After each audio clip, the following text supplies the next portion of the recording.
Case un milleiro de cepas totalmente cortadas é o panorama que o venres se atoparon os socios da cooperativa Viña Moraima no concello de Barro. E cando veu de comer o enólogo xa se extrañou porque veu moito seco na viña e ao pasar por debaixo das parras, cando se deu conta o home, a mí xa me chamou casi chorando, e dixe, isto teño que darche unha mala noticia.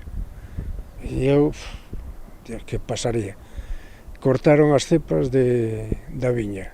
Dende a cooperativa están convencidos de que non foi un traballo sinxelo, non desconfían de ninguén, pero sí pensan que houbo máis dun implicado. Pensamos que tuvo que ser máis dunha persona, porque son 7.000 metros de terreno e cepas gordas como hai as cepas centenarias. Entonces unha motoserra de batería non a corta moi facilmente.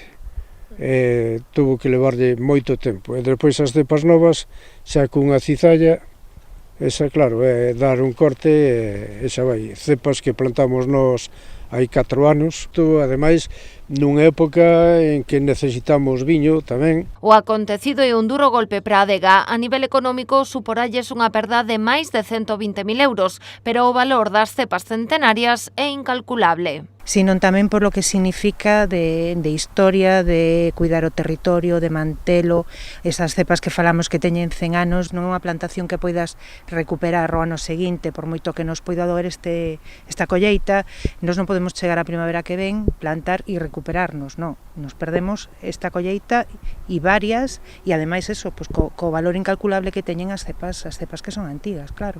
Hai que arrancalas porque non poden quedar as raíces aí, porque senón pudren as novas que plantemos, comprar cepas novas, e vamos a perder 4 ou 5 anos de produción, que o que esta viña pode producir, solamente a produción dos 4 anos non baixa de 70.000 euros. Xa o propio venres presentaron denuncia ante a Garda Civil. Confían en que alguén poida chegar a algunha pista que sirva para dar cos responsables. Mentres os socios xa pensan en como superar esta sabotaxe e seguir traballando para levar Viña Moraima adiante. Creo que agora o que temos é que parar, respirar, deixar de chorar, porque choramos moito con isto.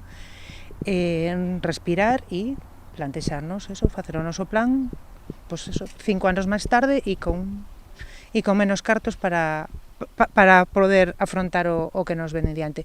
Pero a nosa idea é seguir para adiante, claro que sí. Que nos fixo isto, si era a propósito por nós, que pode estar tranquilo que nos imos a ir.